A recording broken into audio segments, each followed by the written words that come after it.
Hello, I'm Dan Gibson, and this is the sixth video and the last video in the series Navigation and the Qibla. In this video series, we have introduced the method that the ancient Arabs used to determine the Qibla direction. This method was not invented by Muhammad or the new Muslim community. By their time, in 800 AD, it was already a very old method, having been established many hundreds years earlier. Way back in 70 AD, at the height of the Nabataean Empire, Pliny the Elder was told by the Arabs that the trip from Timna, the capital of Qataban in Yemen, to Gaza in the Mediterranean Sea was 2,437,500 steps, or 62 days, or 2,500 kilometers. The Nabataeans were not simple merchants or camel drivers taking a few goods from one city to another. I think that's a mistake that's often purported by people who want to demean the Arabs and their accomplishments and their history. The Nabataean Empire was very different. It was different from other empires. It was not built on military might with borders that advanced and now you're entering Nabatea. It was built on economic strength and control of resources. The Nabataeans had built a network of trading emporiums all across the Middle East and into Europe. Nabataean families would set themselves up just outside of a foreign city, and they would have their house there and they would have room to store goods.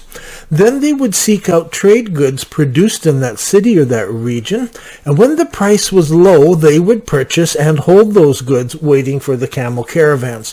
When the camel caravans arrived, they would send those goods that they had collected to other places, and they would unload goods from other places that would bring good prices in their city. Many of the Nabataean merchants did not sell directly to the public, but sold in bulk to the local merchants. In many ways, they were the original wholesale distributors. Evidence of small Nabataean communities like this have been found near many of the major cities all through the Mediterranean region and beyond, some even in Italy itself. But some of the suppliers, such as the incense coming from Yemen, required a long and difficult trip across the desert.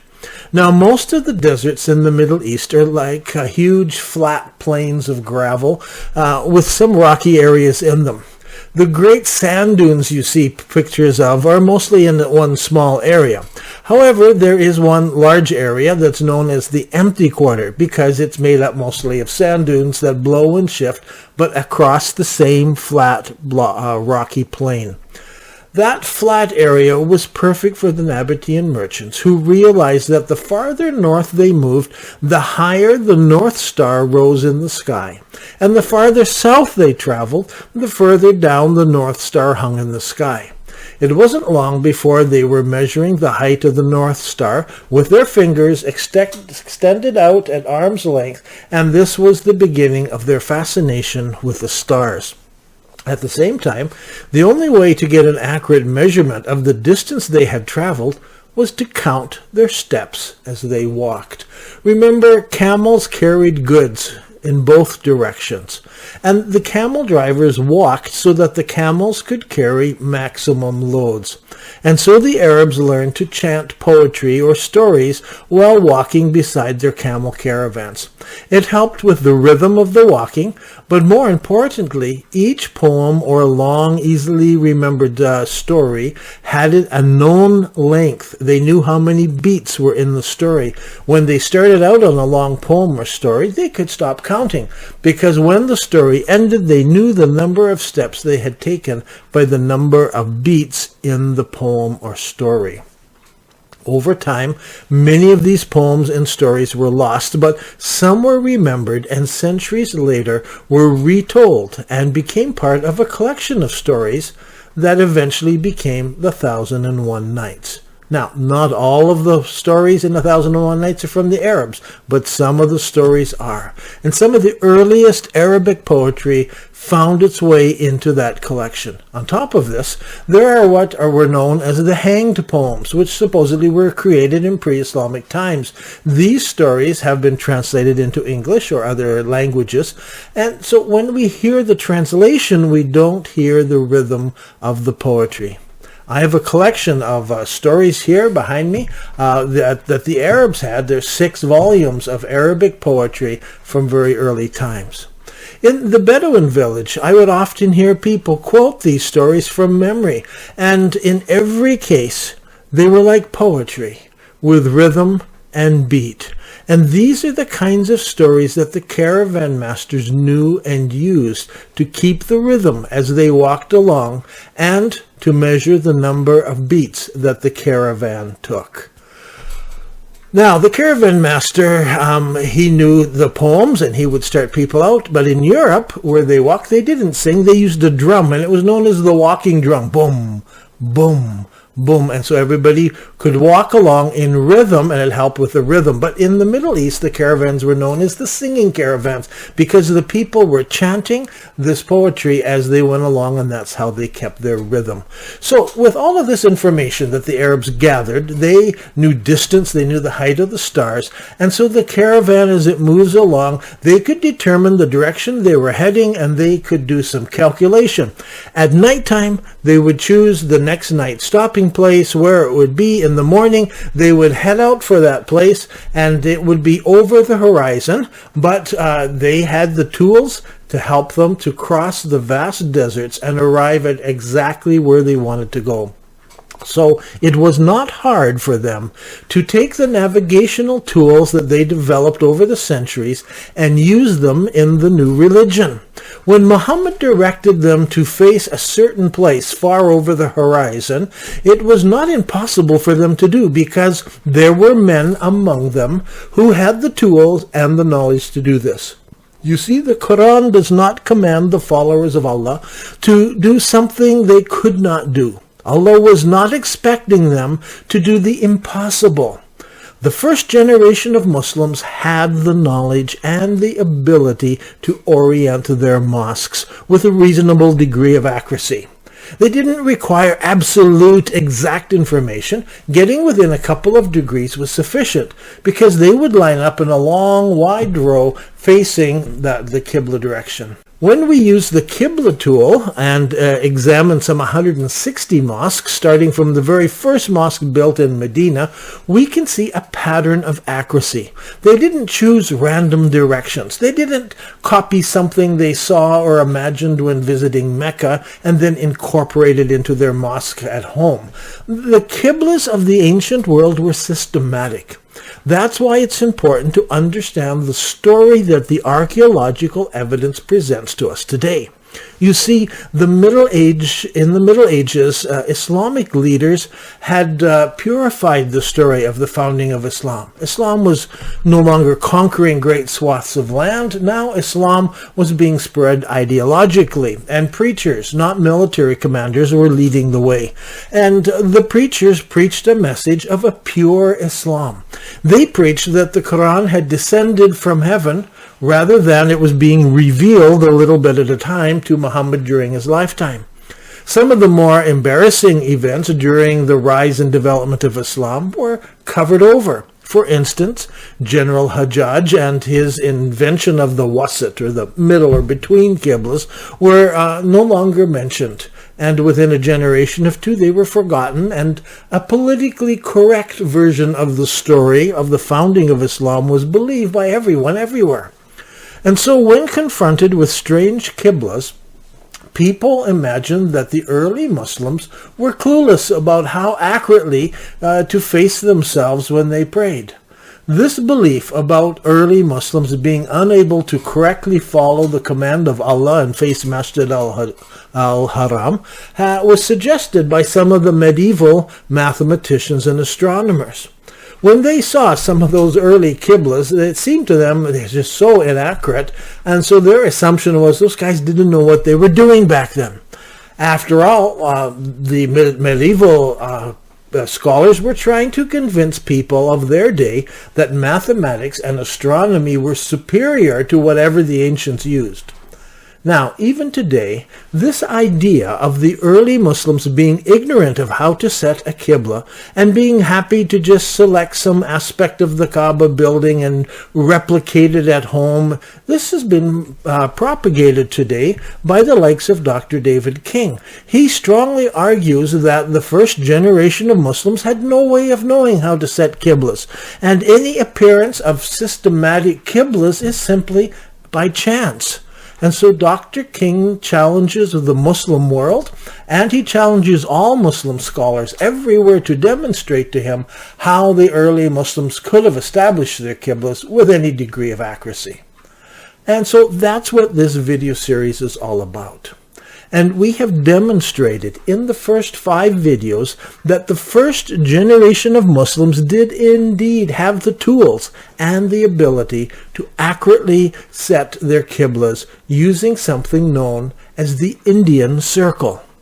In this video, we want to explore 2 further and final questions. First, since the Indian circle did not take into consideration the curvature of the surface of the earth, how much error would that have introduced into their Qiblas?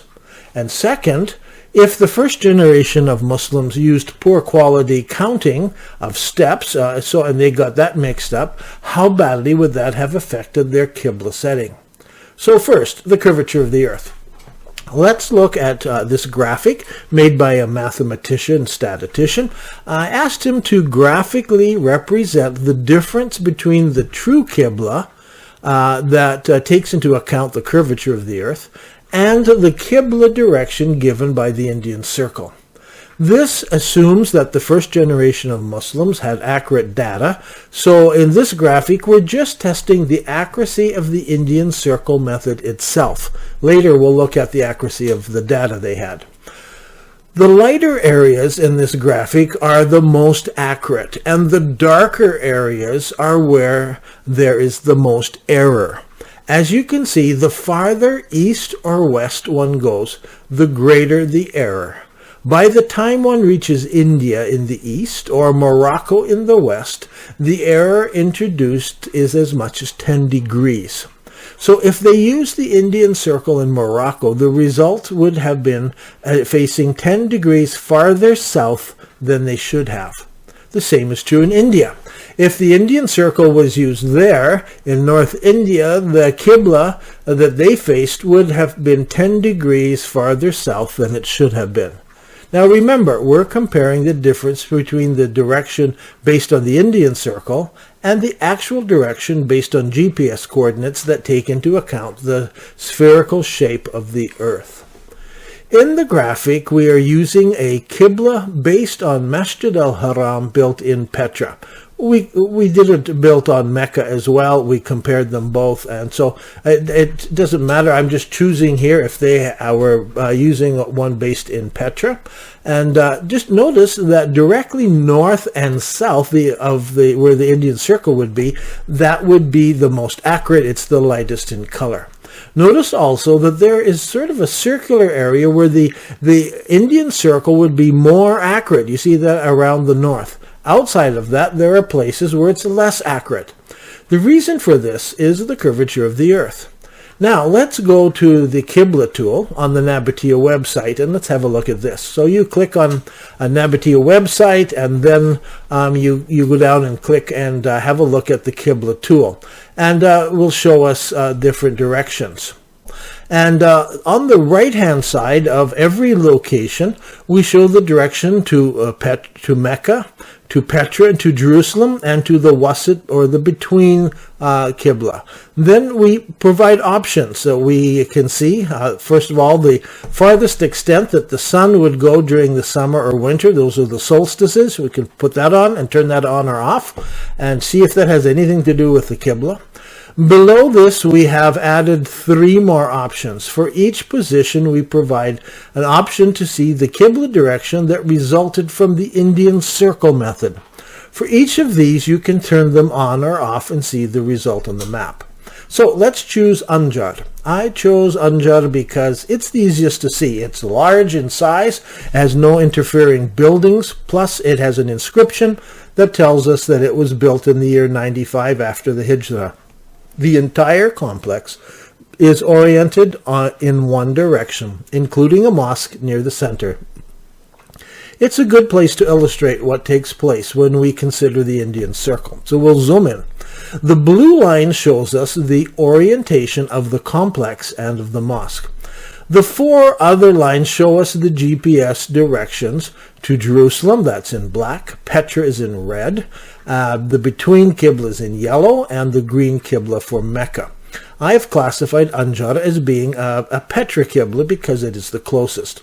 Now let's click on the solstice. You can see it doesn't seem to have anything to do with this structure at all.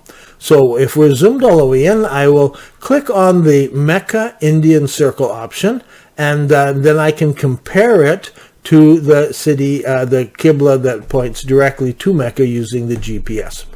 Now, if I click on the between, I can see what would have been almost exactly right if I used the Indian circle. If I click on the Petra option on the Indian circle, I would have produced a Qibla, if I was using the Indian circle, I would have produced a Qibla a little bit west of the real Petra Qibla. And this is very close to the Qibla that was actually used in 95 after the Hijra at this location. Now, if we move farther west into Africa, what will happen then? So let's go about halfway across Africa, zoom over here, and then we're going to check out the Qibla of Zuwayla. It was built about 68 after the Hijra. The blue line shows the Qibla of this mosque. And if I turn on the GPS for Petra, I can compare it with the Indian circle. Notice the Qibla would point to a bit farther south, but it does not explain the mosque and its Qibla. If I turn off the Petra Qiblas and turn on the Mecca Qibla and then the Indian circle, it's a little bit closer. It still doesn't explain the Qibla that's being used by this mosque. So let's go a little farther west. Let's go all the way over to Cordoba. It was built in 168 after the Hijra. So if I get there and zoom in a little bit, and I can turn on all the GPS units, I can see, but they don't explain to us the Qibla of this mosque. So I'm going to turn them all off, except for Mecca, and then I'm going to add the Indian circle. It still doesn't explain the Qibla of this mosque. Even by taking into account the spherical error in the Indian circle method, it does not explain the Qibla used in Africa and Spain. To understand the Qibla used in North Africa and in Spain, please see the video that I've recorded on the parallel Qiblas. Those videos tell the story of how this Qibla was developed. Look specifically for the Qibla story and then for the video that's on the parallel Qibla. Because at that very same time that these Qiblas were being set, Al-Hajjaj was developing his Wasat, or between Qibla. And so there were a number of Qibla options that people had. Now, just one more graphic here. What would have happened if the Arabs had used Ptolemy's measurements of the earth? He mismeasured the earth and got it too small. That's why Christopher Columbus thought that China was really much closer than it was. And so he thought he was going to bump into China, and he didn't bump into China. He bumped into America. I didn't even know the world was that big because of a mistake made by Claudius Ptolemy. And so if the Arabs were using Claudius Ptolemy's coordinates rather than actual coordinates and seeing the world as smaller, this is what that graphic would help us see, the world being smaller. The Indian circle would have been much more accurate. Erring on the side of longitude being too short would have evened out the error introduced by not calculating the curvature of the earth. Now let's review. The early Arabs were traveling merchants who used the stars and counting steps to navigate across the deserts of the Middle East. When Muhammad revealed the Quran verses commanding the faithful to face Masjid al-Haram and having their Qibla set to Masjid al-Haram, they had no problem in doing this because as desert navigators, they already had the tools in hand.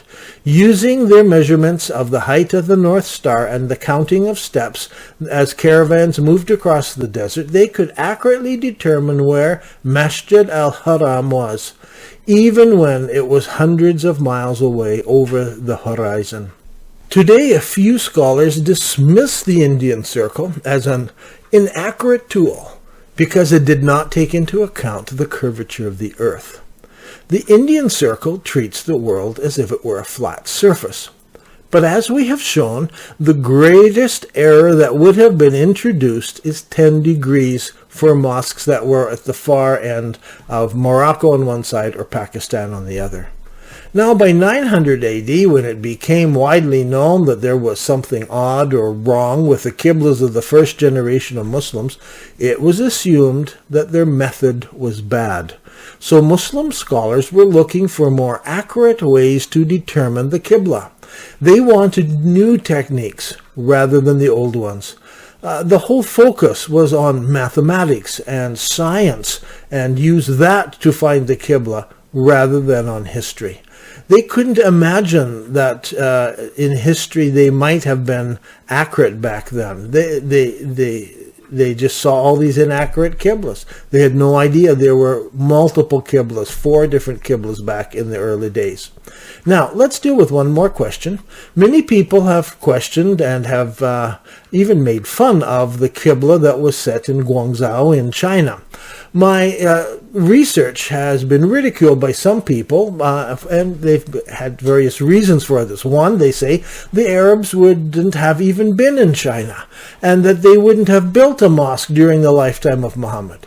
Now, I've tried to demonstrate this in my videos and on the website, that there have been, and there was an exchange of explorers and merchants between Arabia and China going back to as early as 100 BC. People who make fun of the Arab-China connection are simply ignorant of the historical connection between these civilizations. There were 2 routes to China. This is number 2 that people ridicule. One was across land using the Silk Route, and this route was actively used during the time of the Roman Empire. The second was the maritime route between China and the Arabs. You can check out these routes on my website, Nabataean.net. For instance, just click on Explore, then Travel, then Trade, and then the Maritime Sea Route, and you can check that out. Third, people have ridiculed the Guangzhou Mosque Qibla because they say there's no way the Arabs could have calculated the Qibla. But I disagree. Measuring the North Star, they would have discovered that the mosque in China was a little south of the city of Petra, the Masjid al-Haram in Petra. They didn't need to know exactly how far they were from the Middle East, and although merchants who were walking on the land route would have had a good idea by counting steps, and I'm sure they shared that information. But the mosque builders could have estimated and faced their mosques a little north of straight west, and they would have been very close to the actual Qibla. I hope I have been able to demonstrate that the first generation of Muslims were not ignorant and unable to obey the commands of Allah to face Masjid al-Haram whenever they prayed. I firmly believe they had the tools and the ability to set accurate Qibla directions for their mosques, accurate at least to the average of 3 or 4 degrees. I'm Dan Gibson, and this has been another video, the last video, in the series Navigation and the Qibla.